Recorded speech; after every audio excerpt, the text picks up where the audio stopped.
രേവതി, നീ എന്തൊന്നും മിണ്ടാത്തേ? എന്റെ ഫ്ലാറ്റിൽ വന്ന ശേഷം നീ ഇങ്ങനെ എന്താ പറ്റിയെന്ന് പറ രേവതി.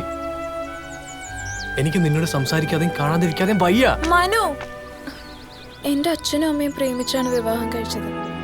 വീട്ടുകാരും കൂട്ടുനിന്നില്ല. അങ്ങനെ അവരിവിടെ വന്ന് താമസം തുടങ്ങിയത്. എൻ്റെ അച്ഛൻ ഞങ്ങൾ ഒരു ബുദ്ധിമുട്ടും അറിയിച്ചിട്ടില്ല. ഞങ്ങളുടെ എല്ലാ ആവശ്യങ്ങളും കണ്ടറിഞ്ഞാണ് ഞങ്ങളെ വളർത്തിയത്. ഞാൻ നന്നായി പഠിച്ച് നല്ലൊരു നിലയിലെത്തണമെന്നാണ് അച്ഛൻ ആഗ്രഹിക്കുന്നത്. ഇപ്പൊ മനസ്സിലായി. ഞാനിപ്പോ ഒരു തടസ്സമായിരിക്കൂലേ? അതല്ല മനു, നീ ഒന്നും പറയണ്ട.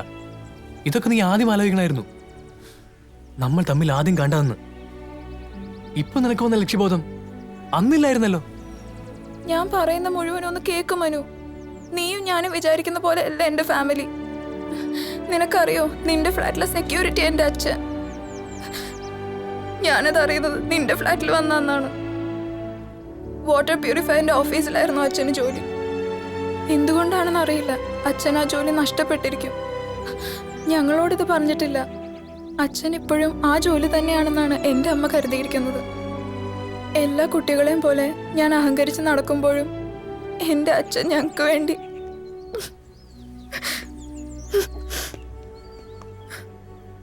I am sorry. എനിക്കറിയില്ലായിരുന്നു രേവതി. അന്ന് ഞാൻ അവിടെ വന്നത് അച്ഛൻ അറിഞ്ഞിരുന്നുവെങ്കിൽ ആകെ തകർന്നു പോയേനെ. സാരില്ല രേവതി, നിങ്ങൾ ഒരുപാട് സ്നേഹിക്കുന്നോണ്ടാ അച്ഛനതൊന്നും പറയാൻ നിങ്ങൾക്ക് വേണ്ടി കഷ്ടപ്പെടുന്നത്. പിന്നെ മഹാത്മജി പറഞ്ഞിട്ടില്ലേ, ഏത് തൊഴിലും എൻ്റെ മഹത്വം ഉണ്ടെന്ന്. മോഷ്ടിച്ചിട്ടൊന്നുമല്ലോ നിങ്ങളുടെ അച്ഛൻ നിങ്ങളെ പോരുന്നത്, അല്ലേ? അച്ഛൻ വൈകുന്നേരം വീട്ടിൽ വന്ന് ഓഫീസിലെ തിരക്കുകൾ പറഞ്ഞ് ബുദ്ധിമുട്ടുമ്പോൾ എൻ്റെ നെഞ്ച് തകരുന്നൊരു വേദനയുണ്ട് മനു. അത് നിനക്കറിയില്ല. അന്ന് നമുക്കൊരു തെറ്റ് സംഭവിച്ചു. ഇനി അങ്ങനെ തെറ്റ് സംഭവിച്ചുകൂടാ. എനിക്ക് നന്നായി പഠിക്കണം, നല്ലൊരു ജോലി വാങ്ങണം. നമ്മുടെ ഇപ്പോഴത്തെ ഈ ബന്ധം അതിനൊരു തടസ്സമാണ് മനു. ഞാനിപ്പോൾ തന്നെ പഠിക്കാൻ വളരെയേറെ പുറകോട്ടാണ്. ഇനി അത് പറ്റില്ല. അപ്പോ അതെ, നമുക്ക് ഈ ബന്ധം അവസാനിപ്പിക്കണം. നീ എന്നെ സത്യസന്ധമായി സ്നേഹിക്കുന്നുണ്ടെങ്കിൽ കുറച്ച് നാൾ കൂടെ വെയിറ്റ് ചെയ്യും. എനിക്കിപ്പോൾ അത്രേ പറയാൻ കഴിയും. രേവതി, അപ്പൊ നമ്മുടെ റിലേഷൻ ഇനി നമ്മൾ തമ്മിൽ കാണരുത്, ഫോണിലും വിളിക്കരുത്. ഞാൻ നമ്പർ മാറ്റാൻ പോവാ. ഞാൻ പോകുന്നു.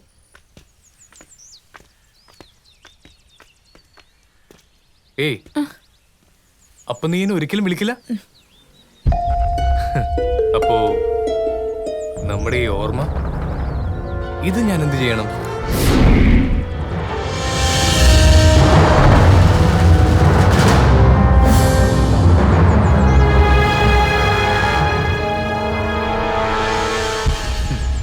മനു, നീ എന്തിനാ സൂക്ഷിച്ചു വെച്ചിരിക്കുന്നത്? ഇപ്പൊ ഇവിടെ സംഭവിച്ചില്ലേ? നീ എല്ലാം ഇട്ടറിഞ്ഞ് പോവാൻ ഭാവിച്ചില്ലേ?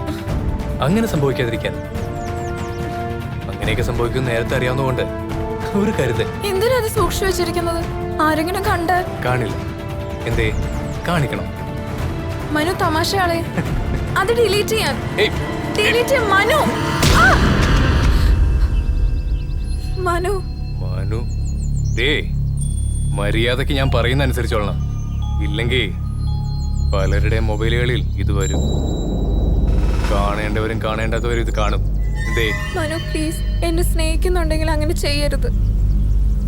ശരി, ചെയ്യില്ല. പക്ഷേ ഞാൻ പറയുന്നിടത്തേക്ക് നീ വരേണ്ടി വരും. വരൂ? എന്തേ, വരുവോ? അവള് വരും മനു.